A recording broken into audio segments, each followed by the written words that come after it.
V tejto časti uvidíte definitívny koniec slávneho petkajaku. Pokiaľ však budú recyklovateľné druhy odpadov končiť na skládkach odpadu alebo v prírode, jeho odkaz zostane aj naďalej aktuálny. Sledujte nás na YouTube kanáli Naturpark verejnosti a staňte sa našim odberateľom.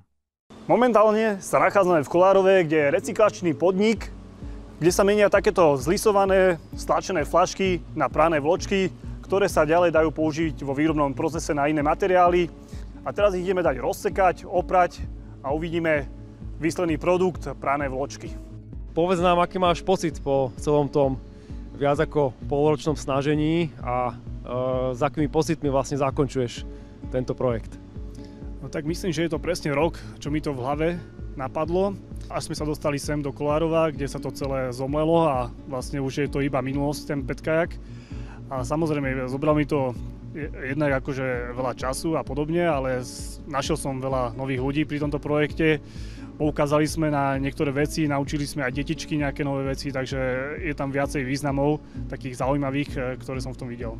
Ešte možno taká otázka, čo bolo v rámci tohto projektu pre teba najväčšou výzvou? Čo bolo najťažšie? Či to bolo to postavenie toho kajaku, alebo vôbec dať tomu tú pridanú hodnotu, tú myšlienku, ktorá sa s tým potom niesla. Či už to boli tie médiá, ktoré to boli zapojené, alebo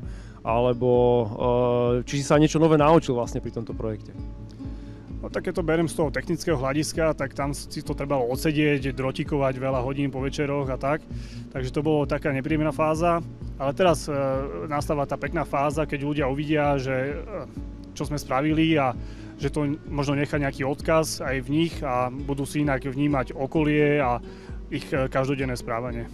Takže náš záverečný odkaz projektu Petkajak je, že je veľmi dôležité, keď už vytvoríme nejaký odpad, v tomto prípade PET fľašu, aby skončila v triedenom zbere, lebo iba tak sa dostane na recykláciu a môže byť energia do nej vložená opätovne využitá.